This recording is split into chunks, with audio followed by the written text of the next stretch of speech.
我哋依家嚟到摩星嶺嘅青年宿舍啦，咁我哋喺上山嘅路口都係照舊裝咗香先，同呢一度嘅十方眾生講，我哋係冇惡意嘅。呢度30度地方。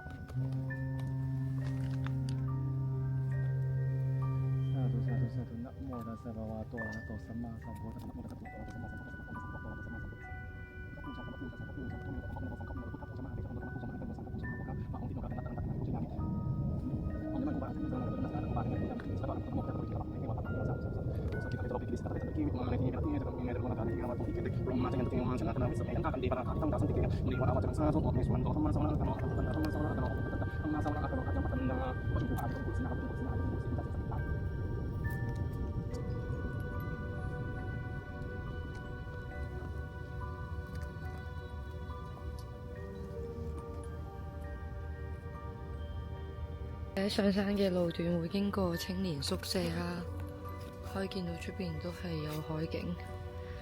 我哋而家上緊去電筒啊，電筒啊！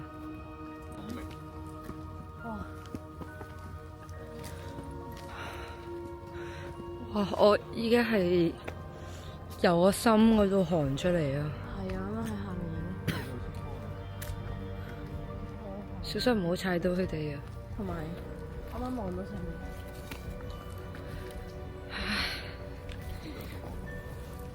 我哋今日係去香港10大猛鬼地方之一嘅摩星嶺。咁呢一度其實係一個港島好特別嘅地方啦。其實佢都係鄰近海啦，但係佢起滿豪宅，但係呢度上邊係有一啲嘅白屋啦。咁我哋依家入緊去嘅地方就係炮台，係嘛？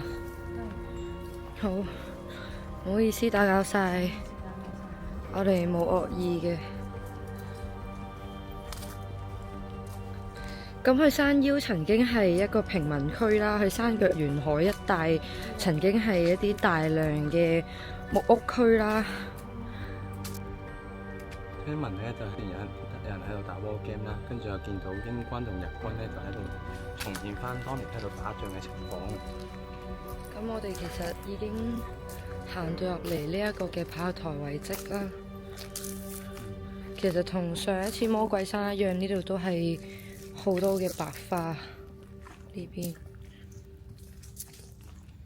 唔好意思打攪晒。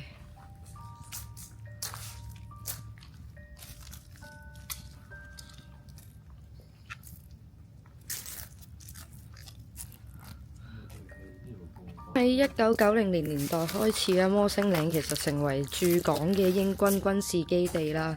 英軍曾經先後喺呢度興建一個摩星嶺嘅要塞啦，同埋一個銀禧炮台。我諗應該就係講緊呢度，但係我哋轉頭沿路入都仲會有其他炮台嘅。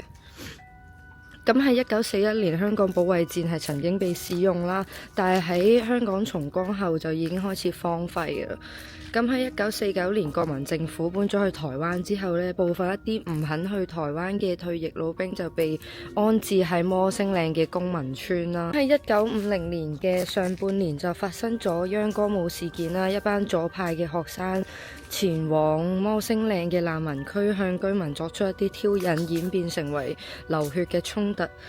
咁香港政府就喺1950年6月就將呢一啲嘅老兵就遷咗去調景嶺嗰度。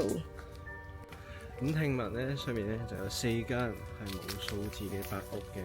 咁嗰陣時就應該係佢哋嗰啲辦公室之類嘅嘢啦。咁就唔知啦。咁就依家帶大家去睇下。同埋呢度都鄰近嗰個超遠墳場啦。都唔講咁多住，我哋即刻帶大家繼續入去睇下先。點解我哋會揀摩星嶺呢一個地方呢？咁其實咧，摩星嶺呢個地方就比較多靈異嘅故事，又有咩亡軍啊、大頭巨鷹呢啲之類嘅傳說出現。咁其實呢度都係以前日軍打仗嘅地方啦。咁我一陣就會俾大家睇前方呢個大操場，睇佢哋以前操兵嘅地方。曾經有目擊者話見過有一啲日軍對佢哋揮手啦，同埋亦都有見過一着白衫嘅女人。咁希望我哋今日唔會遇到。喺入呢一個操場之前，師傅已經裝咗香啦，同埋我哋全部人係除晒鞋嘅，因為始終入人哋地方，咁我哋依家就入嚟啦。唔好意思打攪晒。電筒呢度過咯。睇住踩到啲石仔，可以見到呢度都比較空曠，其實。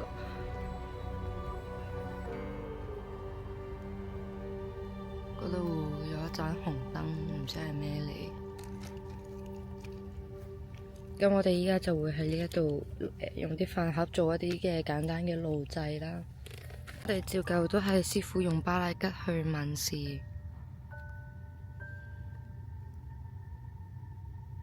佢從布魯斯拿嚟，佢從布魯斯拿咯，佢從庫巴阿贊。我想問下，呢度係咪有軍人嘅靈魂喺度？如果係的話就請轉圈，唔係的話就請上下，請前後。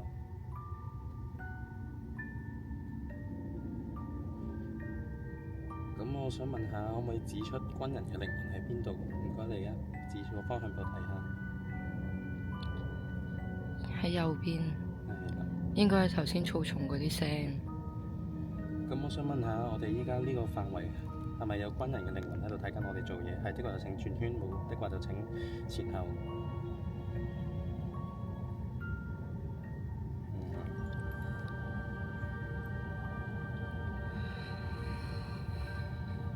咁我想問下，呢度係咪全部嘅軍人嘅靈魂都過晒嚟？係的話就請轉圈，唔係的話就請前後。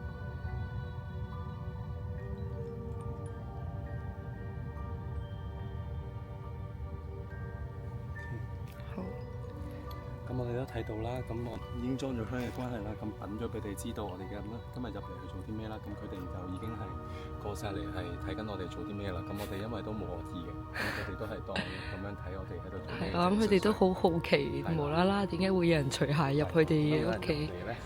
咁係因為我哋都冇惡意，純粹係做一啲嘅路祭。咁我哋依家就開始開啲飯盒。飯盒多啲啊，唔該你哋啦。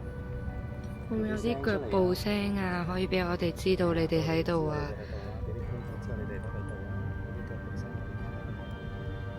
咁我哋除咗供飯之外，都會供埋煙俾佢哋啦，因為我諗佢哋都想食煙嘅啦。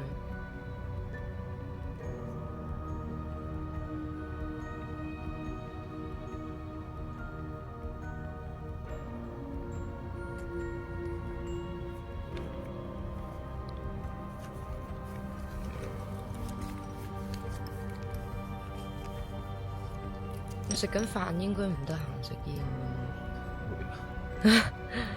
唔緊要，唔緊要。咁我哋可唔可以喺呢一度感受到佢哋，或者佢哋會唔會俾一啲效果我哋啦？會唔會有啲腳步聲？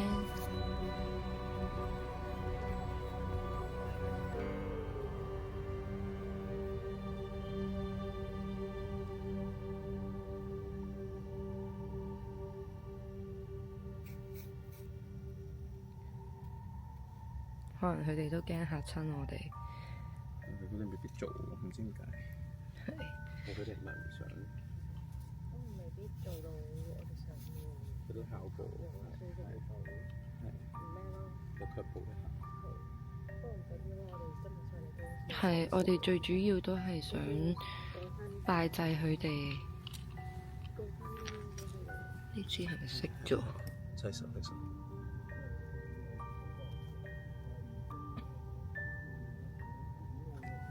因為見到啲煙同啲香，其實係全部飄去同一個方向嘅，係去晒嗰一邊嘅草叢啦。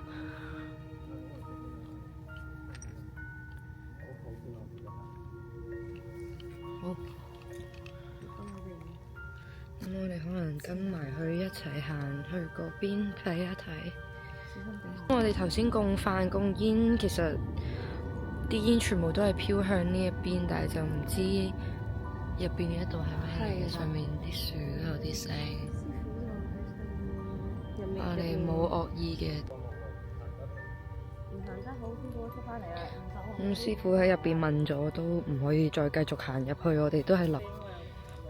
所有嘅火種熄滅晒，我哋先至會離開啦。其實有啲人講，其實啲香都係可以睇嘅，一啲好耐都唔跌落嚟嘅灰啦。3支煙嘅煙灰都係冇跌過落嚟，3支香都係。其實有時啲香都係表達緊某一啲信息俾我哋聽，即係有時可能去拜神，其實都係一個話俾我哋聽佢喺度嘅指引，而我相信喺呢一度都一樣咯。你見到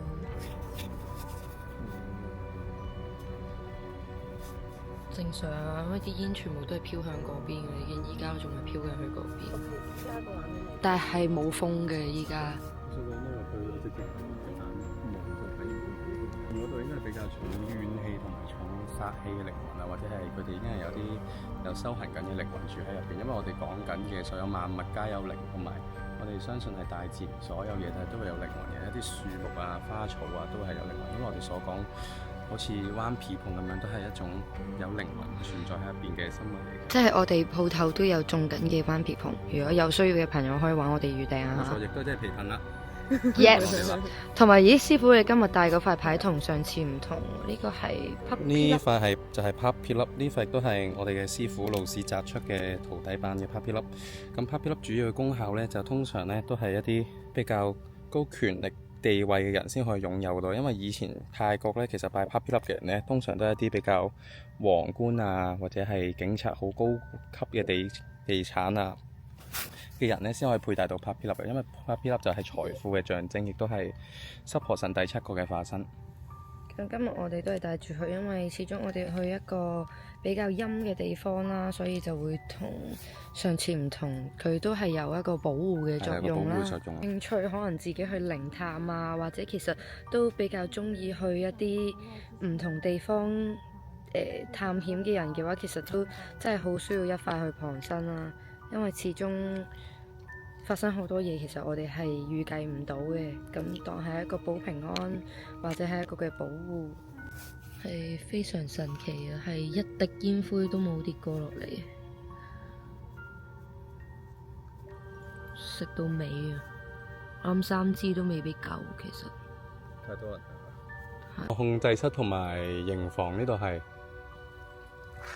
露營房。跟住下面應該係炮台。好，咁我哋而家就帶大家入去呢個控制室同埋營房啦，軍事遺跡嘅。好啦，好，咁我哋睇下呢度先。呢度就係一個24小時開放咗講解呢度嘅軍事遺跡嘅地方啦。咁大家都睇到呢度其實個燈光都比較偏暗同埋偏有啲殘舊嘅位。佢牆上面就係貼翻以前軍事嘅演變啊、歷史嗰啲咯。我哋會見到有啲人喺度寫咗一啲嘅符啦，呢一度都有啲嘅符啦，同埋有係咪日期嚟㗎？係啊。係嘛？呢個日期，咁我哋再出翻嚟呢邊繼續行呢。都要睇下師傅話行唔行得，先會再繼續入。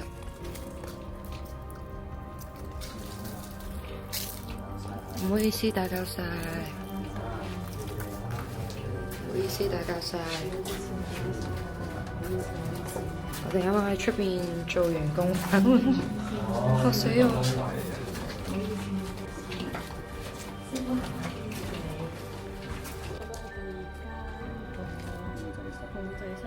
我哋都係其實已經係比較保養過㗎啦，你見到入邊都係好多嘅資料去介紹呢一度嘅遺跡啦。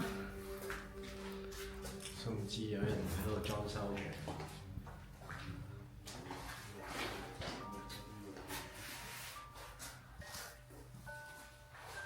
咁其實喺呢度自己本身都有啲光，但係好暗，真係非常之暗。基本上，如果我哋唔開閃光燈，就會係咁樣。因為開咗夜光模式就會好似光啲，但係其實我哋肉眼睇呢度係好暗。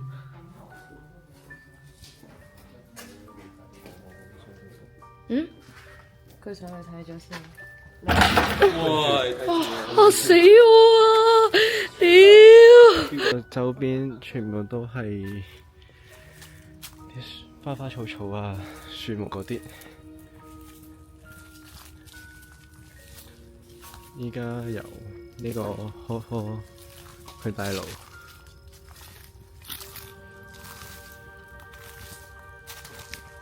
係。上到，但係我睇下嗰度有冇門開先，係咪有冇開到先？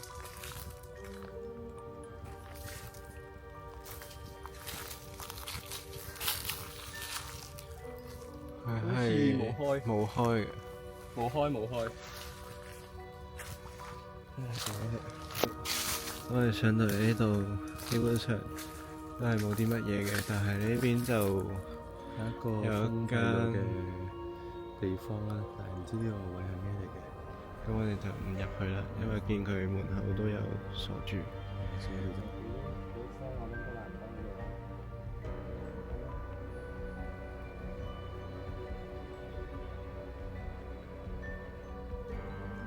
多少少啦，多少少我哋啲觀眾知道嘅係全部當時全部。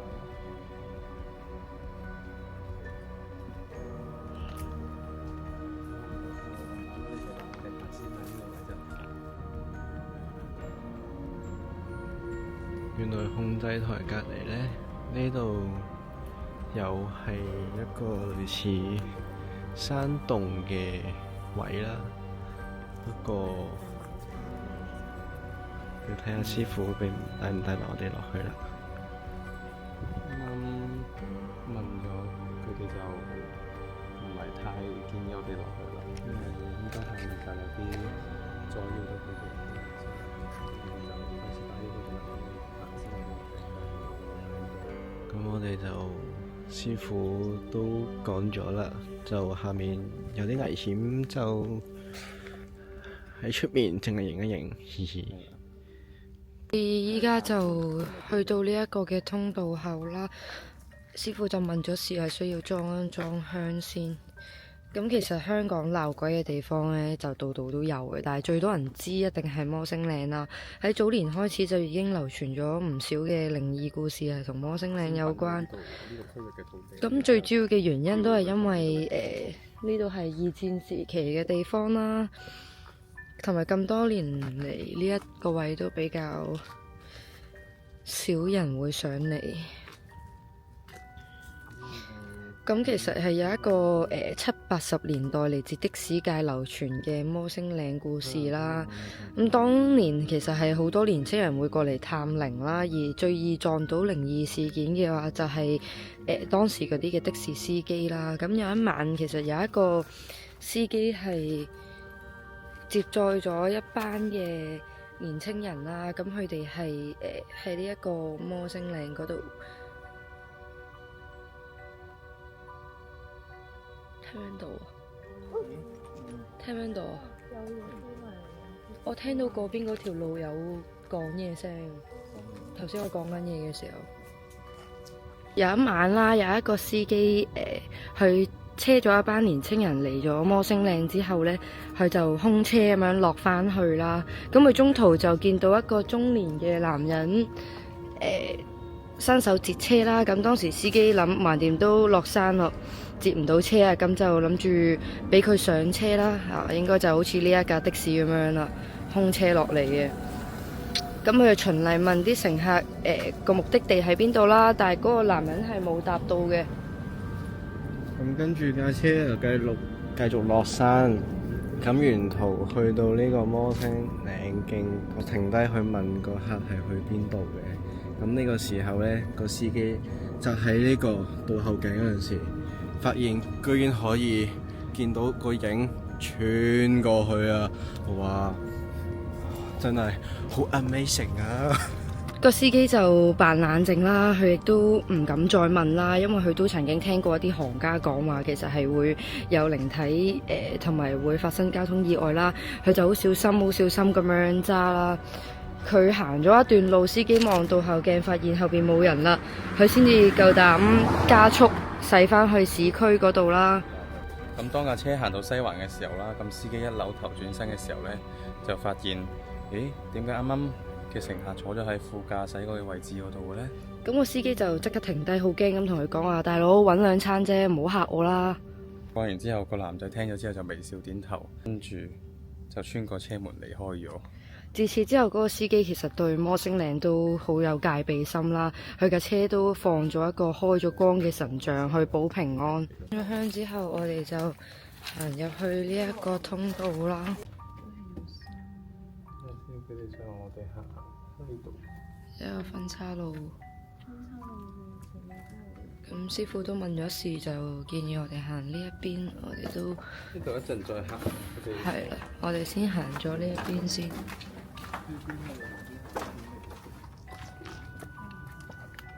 又有分岔路啦。應該係呢度，應該係啲我探路先啦。帶大家去探路先啊！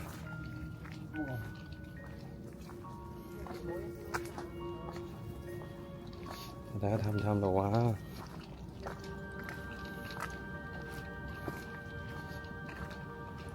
哦，我過嚟睇一睇下呢度唔係試下。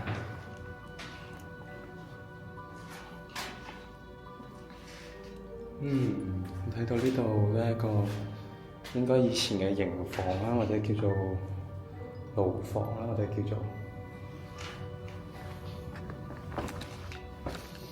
我哋再入多少少啦，佢哋可以睇到入多少少嚟睇下啲咩風景啦。呢度應該就係以前嘅舊廁所啦，我諗係一啲。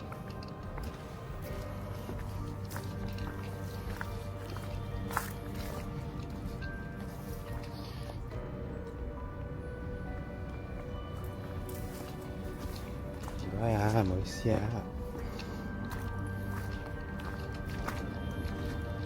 咁呢度就應該係呢度嘅軍事遺跡嘅外牆嘅牆壁啦。咁我哋睇到呢度就係有個通道，有個房咁樣去經過通。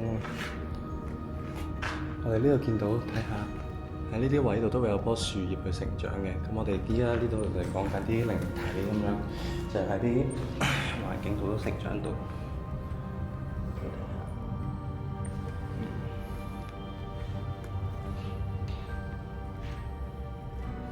咁呢度就應該係以前嗰啲都係類似營房嘅嘢啦。咁睇到我哋可以，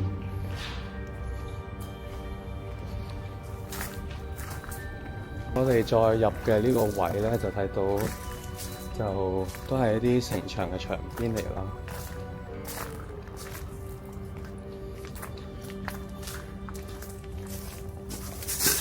跟住我哋再入去睇啦，呢度都係一啲充滿有歷史感覺嘅房啦。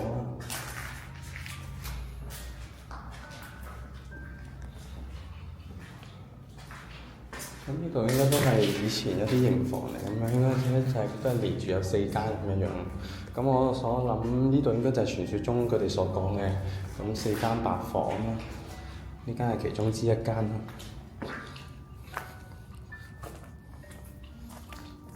你就行返出嚟啦。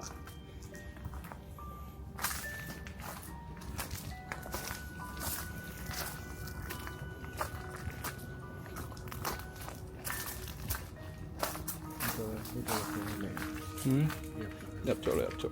不過冇行到入去咯，就出面睇睇，因為佢通啊嘛。唔係好似行行嘅。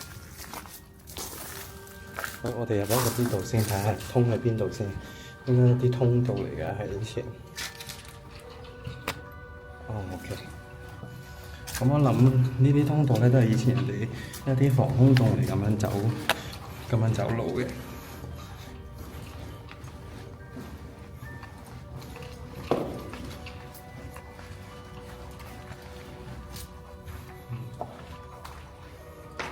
咁睇到個環境就非常之相當狹窄啦。翻嚟不過行翻。嗯？邊個？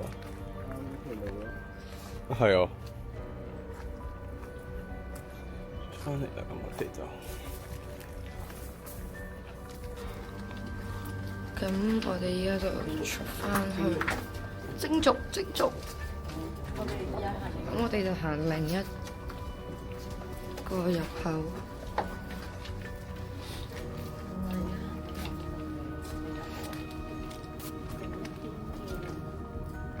入到嚟又開始寒啦。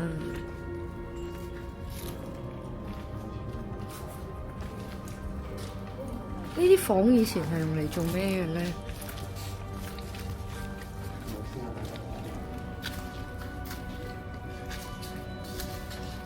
嗰啲窿係，唔好意思打攪晒。啲窿係子彈窿嚟，係嘛？子彈窿嚟。入邊上面係好多肥啦，好多以前嘅啲嘅子彈窿。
師傅都喺呢一個位問咗事，都係需要裝咗香先可以繼續行。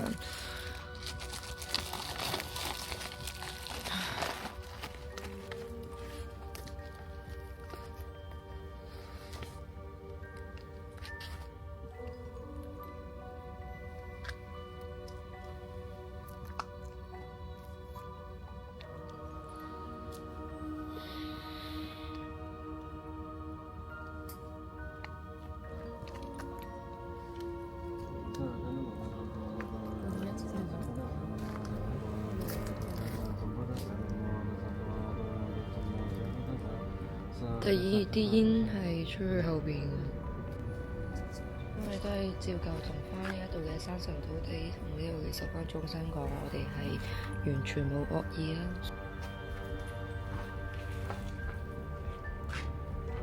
入唔入啊？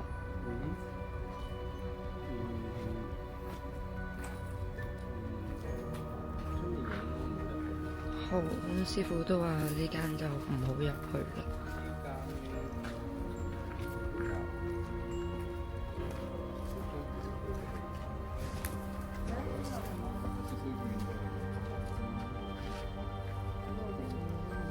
係啦，師傅話唔入，我哋就唔入啦。原來呢個摩星嶺比我哋想象中個路程係要短啦。其實我哋可能都係用咗半個零鐘嘅時間，就已經行晒所有嘅軍事遺跡啦。而家都落返去我哋一開頭第一個地方，就係個操場嗰度收返啲飯先。基本上就已經行完啦，冇想象中咁恐怖啦，因為始終我哋都係帶住善意咁樣入嚟，同埋啲人話呢度青年宿舍嗰度睇日出係好靚，不過我諗我哋都冇緣睇到啦。20個訂閱。